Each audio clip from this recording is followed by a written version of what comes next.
Extra, extra, read all about it. The Roaring Twenties kicked off with an unprecedented economic boom.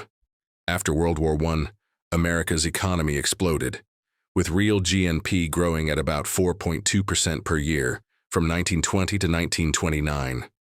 Total wealth more than doubled, and gross national product expanded by 40% between 1922 and 1929. You might ask what fueled this. Wartime innovations like Henry Ford's assembly line for the Model T made goods affordable for the masses. Cars, radios, refrigerators, and vacuums flew off shelves, boosting consumerism. The auto industry alone consumed 20% of America's steel and 80% of its rubber. Pro-business policies under Presidents Harding, Coolidge, and Hoover, including tax cuts and reduced regulations, encouraged investment.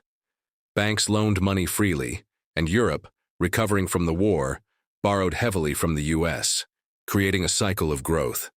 Urbanization surged as people flocked to cities for jobs, with manufacturing output rising 40%. In short, America was flourishing.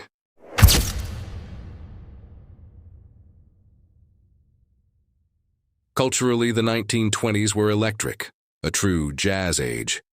Jazz music, born in New Orleans and spreading north, became the soundtrack of rebellion. Legends like Louis Armstrong, Duke Ellington, and Bessie Smith revolutionized music with improvisational styles and energetic rhythms. Armstrong's Hot 5 and Hot 7 bands brought jazz to the mainstream, blending African-American traditions with broader appeal. In Harlem, the Renaissance flourished.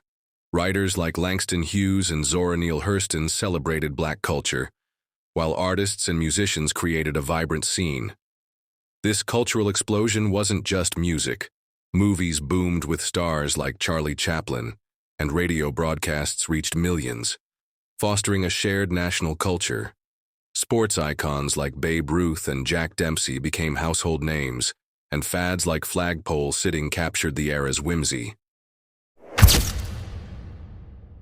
Oh, that new dress is simply divine! One of the most significant shifts was in women's rights.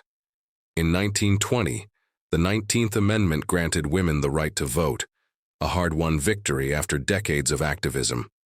This empowered the flapper, young, independent women who defied Victorian norms. Flappers bobbed their hair, wore knee-length skirts, drove cars, and embraced sexual freedom. They smoked, drank, and danced in public, symbolizing broader liberation. Figures like Amelia Earhart, who flew solo across the Atlantic, embodied this spirit. Flappers advocated for education, careers, and equality. Though true parity remained elusive, many still faced barriers in the workforce. No discussion of the 1920s is complete without prohibition. Ratified in 1919 and effective in 1920, the 18th Amendment banned alcohol sales, aiming to curb social ills. Instead, it birthed a black market. Speakeasies, secret bars, sprang up everywhere, from basements to house parties numbering thousands by 1925. Bootleggers like Al Capone made fortunes smuggling liquor, leading to organized crime and violence.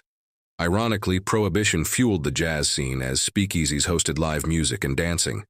Enforcement was lax, bribes kept police away, and homemade bathtub gin became notorious. It highlighted cultural divides, urban wets versus rural dries. The boom's end came with the stock market crash of 1929. Speculation ran wild. Millions bought stocks on margin, borrowing money to invest. Overproduction, agricultural depression, and rising interest rates created bubbles. On Black Thursday, October 24th, panic selling began. By Black Tuesday, October 29th, the Dow plunged 12%, wiping out $14 billion in value. This triggered the Great Depression. Banks failed, unemployment soared to 25%, and global trade collapsed. Yet, despite the shadows that loomed ahead, the Roaring Twenties was a dazzling decade of innovation, liberation, and unbridled spirit that forever shaped the American dream. If you're still with me and liked what you saw, I'd really appreciate it if you could hit that like button and subscribe. Thanks for tuning in.